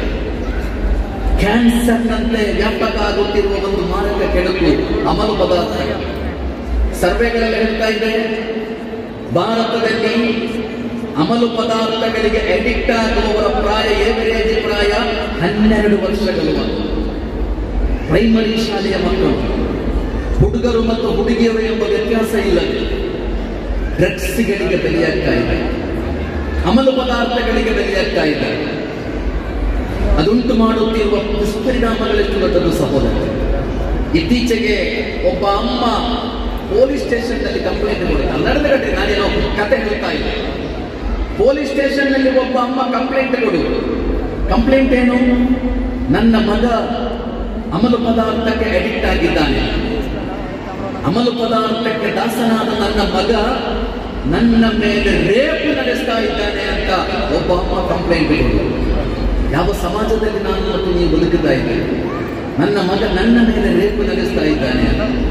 ಅಷ್ಟು ಮಾತ್ರ ಅಲ್ಲ, ಆ ಅಮ್ಮ ಹೇಳಿದ್ದು, ಆ ಅಮ್ಮ ಆ ಕಂಪ್ಲೇಂಟಿನಲ್ಲಿ ಹೇಳಿದ್ದು, ನನ್ನ ಪತಿ ಕೂಡ ಮದ್ಯಪಾನಿಯಾದ ಮನುಷ್ಯ. ಅಂದ್ರೆ ಈ ಹುಡುಗನ ಅಪ್ಪ ನನ್ನ ಮೇಲೆ ನನ್ನ ಮಗ ರೇಪ್ ಮಾಡುವಾಗ ನನ್ನ ಪತಿ ಆ ಮಗನಿಗೆ ಸಪೋರ್ಟ್ ಮಾಡ್ತಾ ಇದ್ದಾನೆ ಅಂತ ಒಬ್ಬ ಅಮ್ಮ ಕಂಪ್ಲೇಂಟ್ ಕೊಡುವುದಾದರೆ, ಸಹೋದರರೇ, ಮದ್ಯ ಎಂಬ ಶಾಪ ಎಷ್ಟು ವಿಪರೀತವಾಗಿ ಸಮಾಜದಲ್ಲಿ ಬೆಳೆಯುತ್ತಾ ಇದೆ.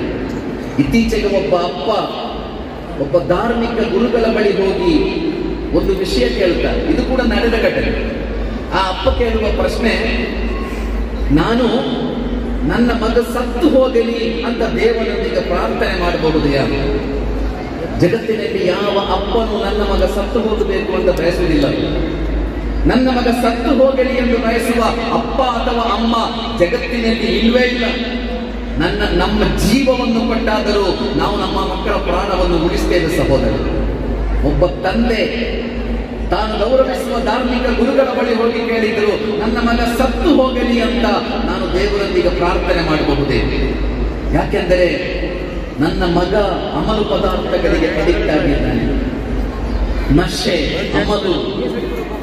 ಒಂದು ನನ್ನ ಮಗ ಕ್ಯಾನ್ಸರ್ ರೋಗಿಯಾಗಿದ್ದರೆ, ರೋಗಿಯಾಗಿ ಅವನು ಮಲಗಿದ್ದರೆ ನಾವು ಬಹಳ ಪ್ರೀತಿಯಿಂದ ಅವನ ಶುಶ್ರೂಷೆ ಮಾಡುತ್ತಾ ಇದ್ದೇವೆ, ಅವನ ಆರೈಕೆ ಮಾಡುತ್ತಾ ಇದ್ದೇವೆ.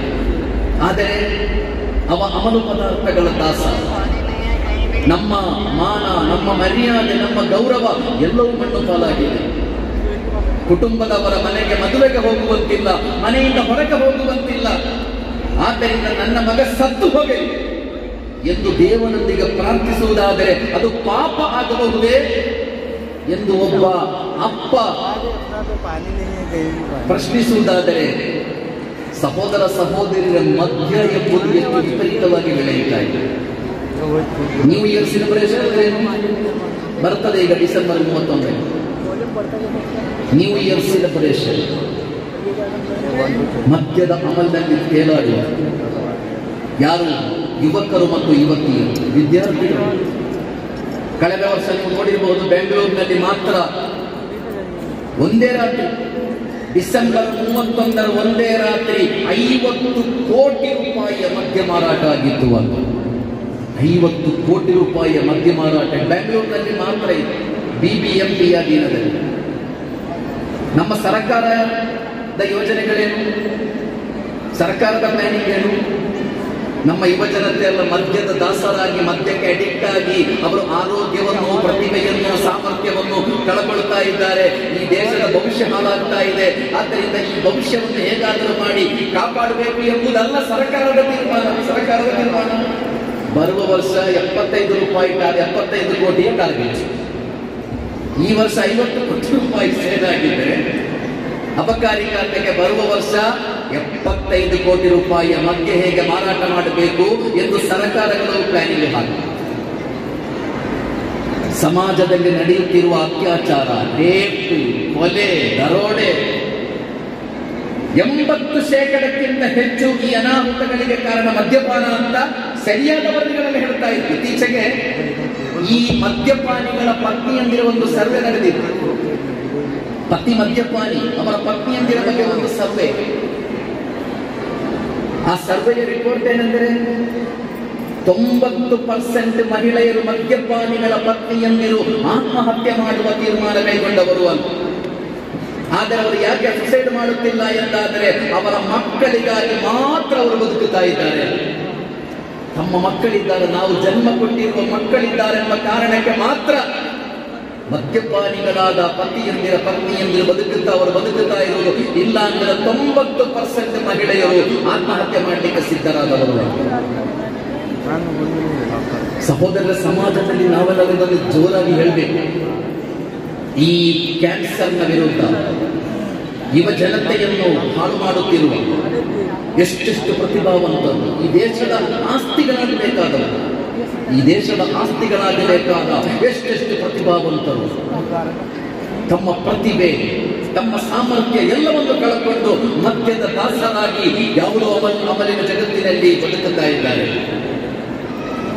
ಪ್ರವಾದಿ ಮುಹಮ್ಮದ್ ಸಲ್ಲಲ್ಲಾಹು ಅಲೈಹಿ ವಸಲ್ಲಂ 14 ಶತಮಾನಗಳ ಆಚೆ ಹೇಳಿದರು, ಲಾ ತಶ್ರಬುಲ್ ಖಮ್ರ ಫಇನ್ನಹು ಉಮ್ಮುಲ್ ಖಬಾಯಿಸ್. ಮದ್ಯಪಾನ ಮಾಡಬೇಡಿ. ಕುರ್ಆನ್ನ ಸೂಕ್ತ ಹೇಗೆಂದರೆ, ಕುರ್ಆನ್ ಹೇಳುವುದು ಮದ್ಯ ನಿಮ್ಮಲ್ಲಿ ಅದಾವತ್ ಮತ್ತು ಬಗುಲಾವನ್ನು ಸೃಷ್ಟಿಸುತ್ತದೆ ಅಂತ ಹೇಳಿ, ಹಗೆತನ ಮತ್ತು ವಿದ್ವೇಷವನ್ನು ಬೆಳೆಸ್ತದೆ. ನೀವು ನೋಡಿ, ಮದ್ಯಕ್ಕೆ ಅಮಲು ಪದಾರ್ಥಕ್ಕೆ ಅಡಿಕ್ಟ್ ಆದವ ಅತಿ ಹೆಚ್ಚು ದ್ವೇಷಿಸುವುದು ಯಾರನ್ನು? ತನ್ನ ಅಮ್ಮನನ್ನು, ತನ್ನ ಅಪ್ಪನನ್ನು. ಅಮಲು ಪದಾರ್ಥಕ್ಕೆ ಅಡಿಕ್ಟ್ ಆದ ಒಬ್ಬ ಹುಡುಗ ಅತಿ ಹೆಚ್ಚು ದ್ವೇಷಿಸುವುದು ಅವನ ಅಪ್ಪನನ್ನು, ಅವನ ಅಮ್ಮನನ್ನು. ಒಬ್ಬ ಪತಿಯಾದವ ಅತಿ ಹೆಚ್ಚು ದ್ವೇಷಿಸುವುದು ಅವನ ಪತ್ನಿಯನ್ನು. ಕುರ್ಆನ್ ಹೇಳಿದ್ದು ಅದಾವತ್ ವಲ್ ಬಗ್ಲಾ, ಈ ಮದ್ಯ ನಿಮ್ಮಲ್ಲಿ ಹಗೆತನ ಮತ್ತು ವಿದ್ವೇಷವನ್ನು ಸೃಷ್ಟಿಸುತ್ತದೆ. ಪ್ರವಾದಿ ಮುಹಮ್ಮದ್ ಸಲ್ಲಲ್ಲಾಹು ಅಲೈಹಿ ವಸಲ್ಲಂ ಹೇಳಿದರು, ಮದ್ಯಪಾನ ಮಾಡಬೇಕು. ಫಜ್ತನಿಬೂಹು ಅಂತ ಕುರ್ಆನ್ ಹೇಳಿದೆ. ನೀವು ಎಷ್ಟು ದೂರ ಓಡಲಿಕ್ಕೆ ಸಾಧ್ಯವೋ ಅಷ್ಟು ದೂರ ಓಡಿಬಿಡಿ ಅಂತ ಹೇಳಿದರು. ಓಡಿಬಿಡಿ. ಪ್ರವಾದಿ ಮುಹಮ್ಮದ್ ಸಲ್ಲಲ್ಲಾಹು ಅಲೈಹಿ ವಸಲ್ಲಂ ಹೇಳಿದರು, ಮದ್ಯಪಾನ ಮಾಡಬೇಕು. ಫಇನ್ನಹು ಉಮ್ಮುಲ್ ಖಬಾಯಿಸ್, ಅದೆಲ್ಲ ಕೆಡುಕುಗಳ ಅಮ್ಮ. ಫಇನ್ನಹಾ ಮಿಫ್ತಾಹು ಕುಲ್ಲು ಶರ್, ಅದು ಎಲ್ಲ ಕೆಡುಕುಗಳ ಕೀಲಿಕೈ ಅಂತ ಹೇಳಿ. ಪ್ರವಾದಿಯವರ ನಂತರ ಇಸ್ಲಾಮಿ ಆಡಳಿತ ವ್ಯವಸ್ಥೆಯಲ್ಲಿ ಈ ಕ್ರಿಮಿನಲ್ ಅಪರಾಧಗಳನ್ನೆಲ್ಲ ಕ್ರೋಢೀಕರಿಸಲಿಕ್ಕೆ ಒಂದು ಸಭೆ ಮಾಡ್ತಾರೆ. ಅವಾಗೊಂದು ಸಮಸ್ಯೆ ಬಂತು. ಸಮಸ್ಯೆ ಏನೆಂದರೆ, ಒಂದು ಇಸ್ಲಾಮಿ ಕೋರ್ಟಿಗೆ ಬರುವ ಅಪರಾಧಗಳ ಪೈಕಿ ಅತ್ಯಂತ ದೊಡ್ಡ ಅಪರಾಧ ಯಾವುದು? ಕೋರ್ಟಿಗೆ ಬರುವ ಕೇಸುಗಳ ಪೈಕಿ ಅತ್ಯಂತ ದೊಡ್ಡ ಕೇಸ್ ಯಾವುದು? ಕೆಲವರು ಹೇಳಿದ್ರು ವ್ಯಭಿಚಾರ, ಇನ್ನು ಕೆಲವರು ಹೇಳಿದ್ರು ಕೊಲೆ, ಹೀಗೆ ಎಲ್ಲ ಬಂತು. ಹಾಗೆ ಒಬ್ಬರು ವಿದ್ವಾಂಸರನ್ನು ಕರೆಸಲಾಯಿತು, ಪ್ರವಾದಿಯವರ ಶಿಷ್ಯ. ಅವರು ಹೇಳಿದ್ರು, ಕೋರ್ಟಿಗೆ ಬರುವ ಕೇಸುಗಳ ಪೈಕಿ ಅತ್ಯಂತ ದೊಡ್ಡ ಕೇಸ್ ಅಮಲು ಪದಾರ್ಥದ ಸೇವನೆ ಅಂತ ಹೇಳಿ. ಅದಕ್ಕಿಂತ ದೊಡ್ಡ ಕೇಸ್ ಬೇರೆ ಇಲ್ಲ.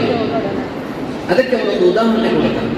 ಅವರು ಹೇಳಿದರು, ಪ್ರವಾದಿಯವರು ನನಗೊಂದು ಘಟನೆ ಅಂತ ಹೇಳಿಕೊಟ್ಟಿದ್ದಾರೆ. ಹಿಂದಿನ ಕಾಲದಲ್ಲಿ ಒಬ್ಬ ದುಷ್ಟ ರಾಜ ಇದೆ. ಪ್ರವಾದಿಯವರು ಹೇಳಿಕೊಡುವ ಘಟನೆಗೆ ಒಬ್ಬ ದುಷ್ಟ ರಾಜ ಇದೆ. ಒಬ್ಬ ಸಾತ್ವಿಕ ಮನುಷ್ಯನನ್ನು ಅರೆಸ್ಟ್ ಮಾಡಿದ. ಒಬ್ಬ ಸಾತ್ವಿಕನಾದ ಯುವಕ, ಯಾವುದೇ ದುರ್ಬುದ್ಧಿಗಳಿಲ್ಲದ, ಕೆಟ್ಟ ಗುಣಗಳಿಲ್ಲದ ಒಬ್ಬ ಒಳ್ಳೆಯ ಯುವಕನನ್ನು ಅರೆಸ್ಟ್ ಮಾಡಿ ಹೇಳಿದ, ನೀನು 3ರಲ್ಲಿ ಒಂದು ಕೆಲಸ ಮಾಡಬೇಕು.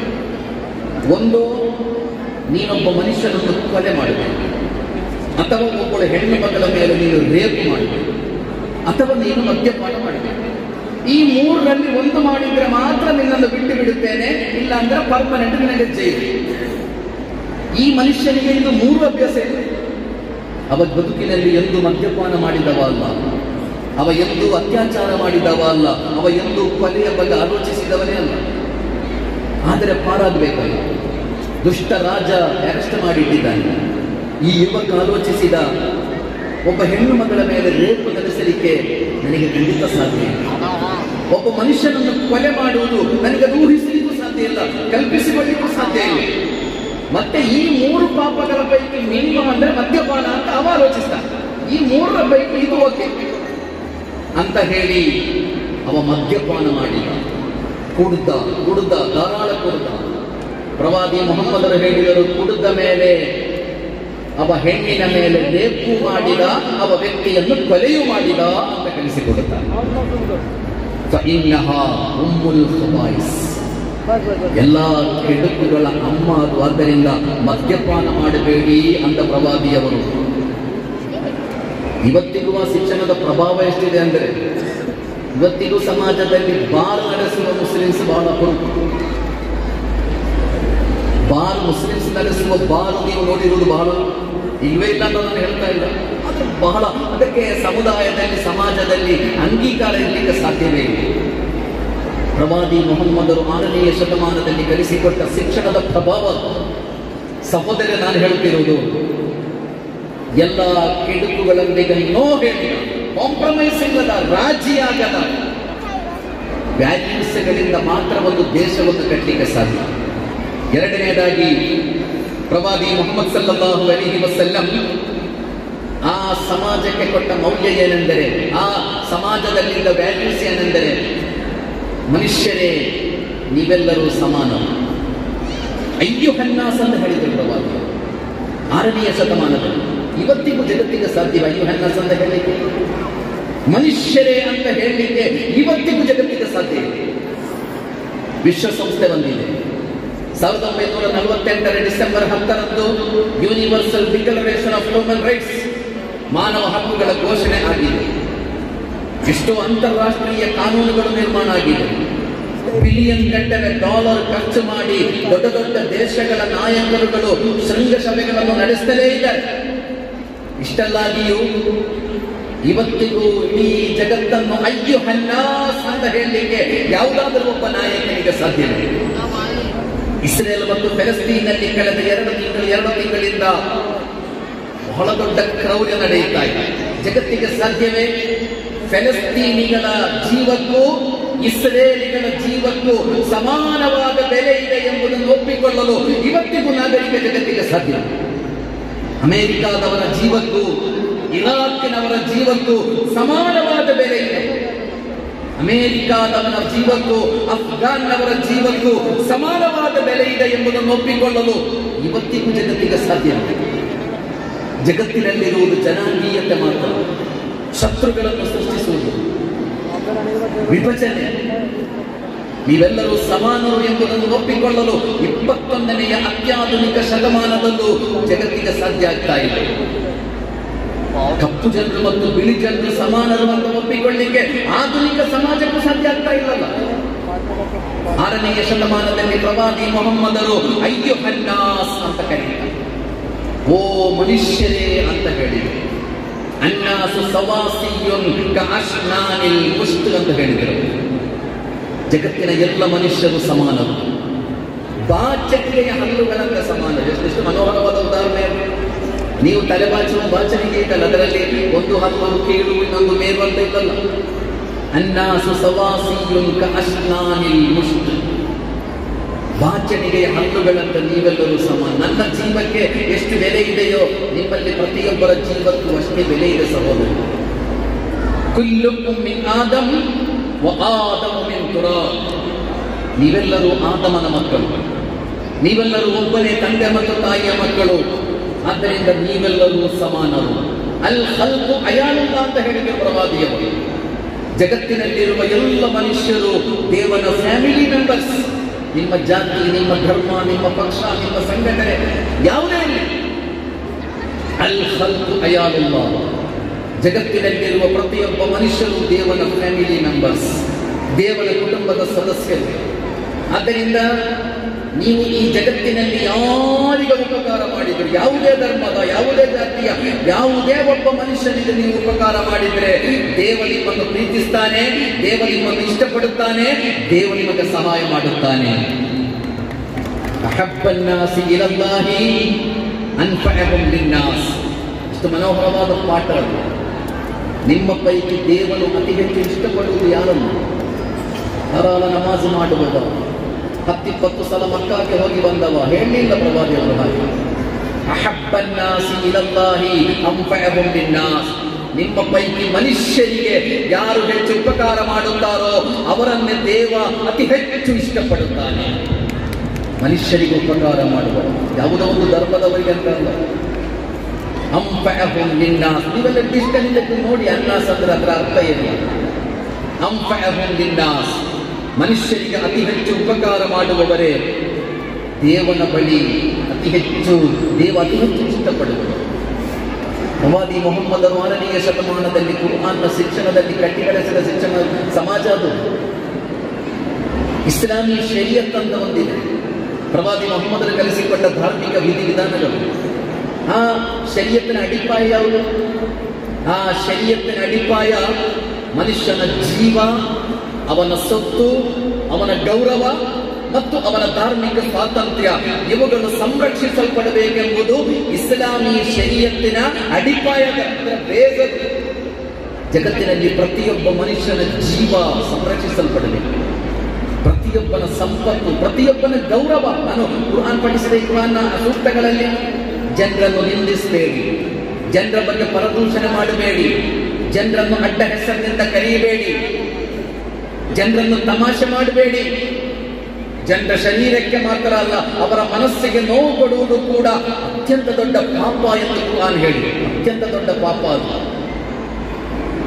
ಆದ್ದರಿಂದ ಪ್ರವಾದಿ ಮೊಹಮ್ಮದನು ಕಲಿಸಿಕೊಟ್ಟ ಶರೀಯತ್ತಿನ ಬುನಾದಿ ಜಗತ್ತಿನಲ್ಲಿ ಪ್ರತಿಯೊಬ್ಬರ ಜೀವ, ಅವರ ಮಾನ, ಅವರ ಸಂಪತ್ತು ಮತ್ತು ಅವರ ಗೌರವ ಮತ್ತು ಅವರ ಧಾರ್ಮಿಕ ವಿಶ್ವಾಸ ಇದು ಸಂರಕ್ಷಿಸಲ್ಪಡಬೇಕೆಂದು ಪ್ರವಾದಿ ಮೊಹಮ್ಮದ್ ಸಲ್ಲಲ್ಲಾಹು ಅಲೈಹಿ ವಸಲ್ಲಂ ಒಮ್ಮೆ ಹೇಳಿದರು. ಮುಗಿಸ್ತಾ ಇದ್ದೇನೆ ನಾನು.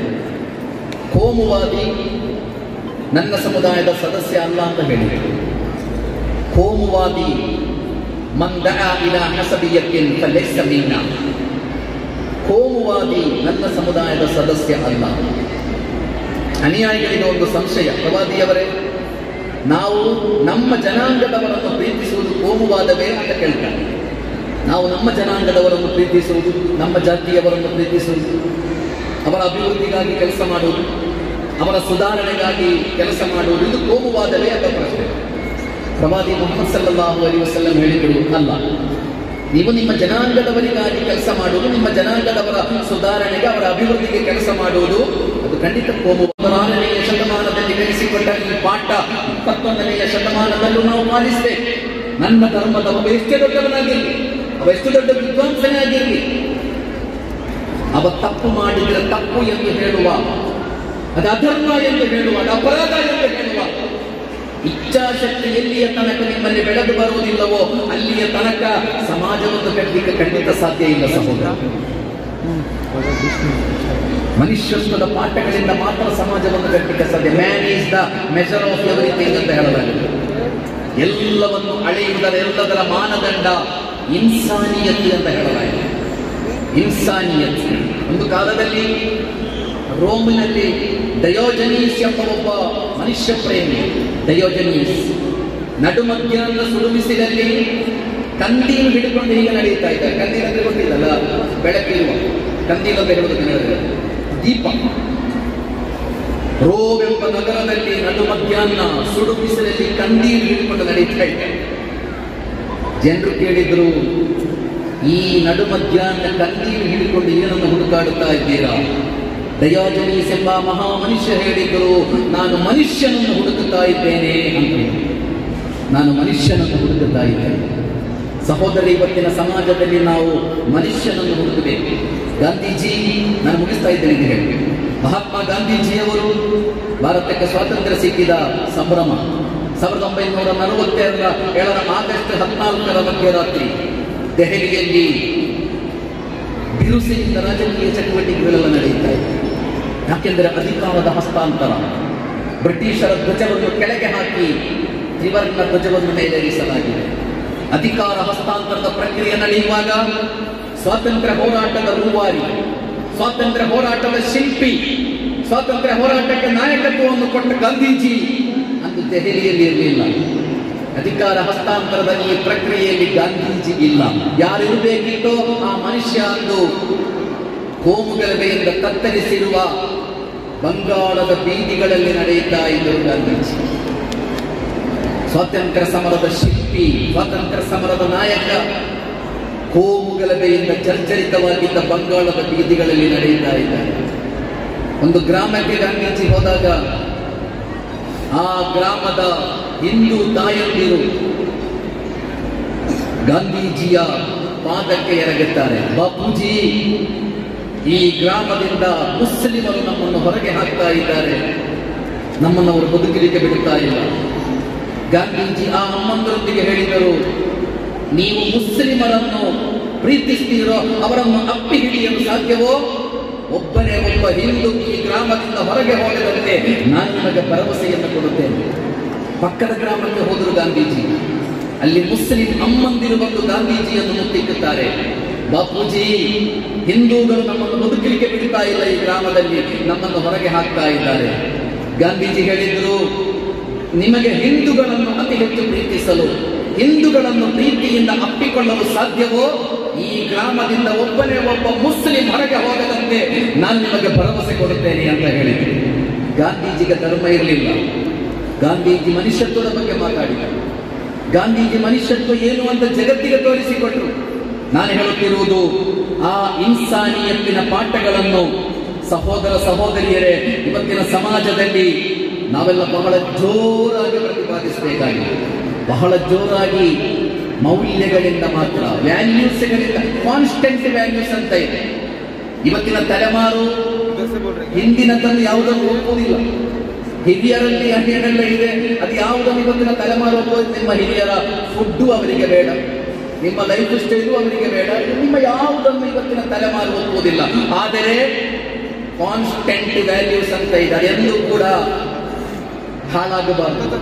ಸತ್ಯ, ಧರ್ಮ, ಸಮಾನತೆ, ಭ್ರಾತೃತ್ವ, ವಿನಯಶೀಲತೆ, ಸಹನೆ, ಸಹಿಷ್ಣುತೆ, ಈ ಕಾನ್ಸ್ಟೆಂಟ್ ವ್ಯಾಲ್ಯೂಸ್ ಯಾವ ಕಾಲದಲ್ಲೂ ಬದಲಾಗಲೇಬಾರದ ಈ ಮೌಲ್ಯಗಳಿಂದ ಮಾತ್ರ ಒಂದು ಸಮಾಜವನ್ನು ಕಟ್ಟಲಿಕ್ಕೆ ಸಾಧ್ಯ.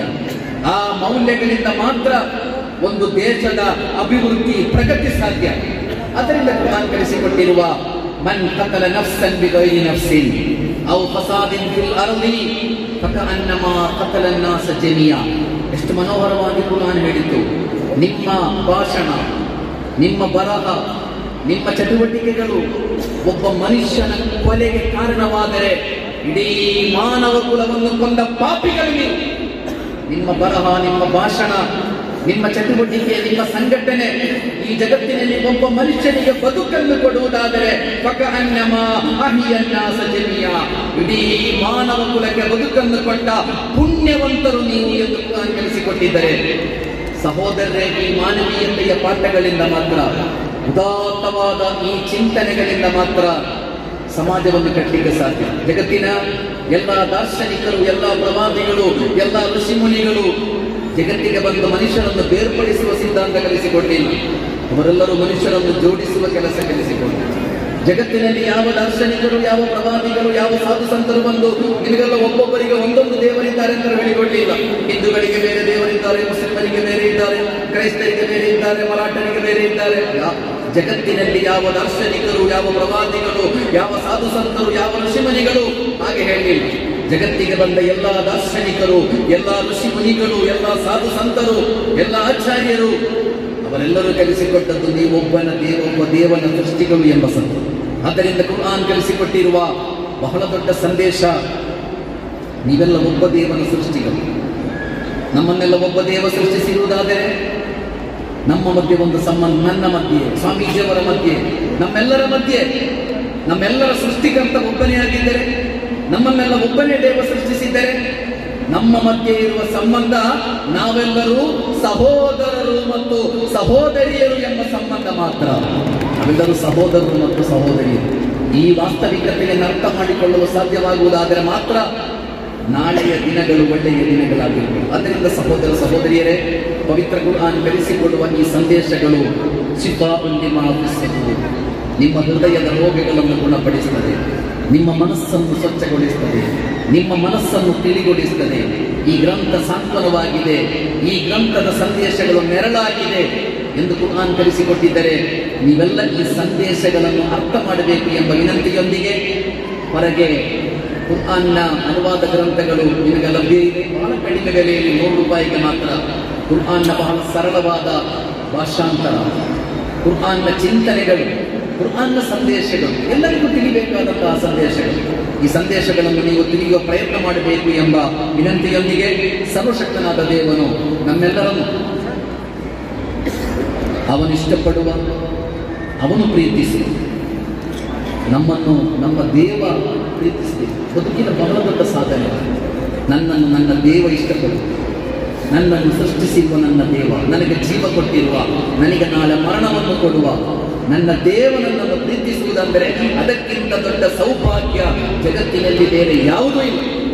ಅದರಿಂದ ಸಹೋದರರೇ, ನಮ್ಮ ದೇವ ಪ್ರೀತಿಸುವ, ಅವ ಇಷ್ಟಪಡುವ ಸೌಭಾಗ್ಯಶಾಲಿಗಳಲ್ಲಿ ದೇವರು ನಮ್ಮೆಲ್ಲರನ್ನು ಸೇರಿಸಲಿ ಎಂಬ ಪ್ರಾರ್ಥನೆಯೊಂದಿಗೆ ತಮಗೆಲ್ಲ ಕೃತಜ್ಞತೆಗಳನ್ನು ಹೇಳಿ ಮುಗಿಸ್ತಾ ಇದ್ದೇನೆ. ಅಸ್ಸಲಾಮು ಅಲೈಕುಂ. ನಿಮ್ಮೆಲ್ಲರ ಮೇಲೆ ದೇವನ ಶಾಂತಿ ಮತ್ತು ಕರುಣೆ.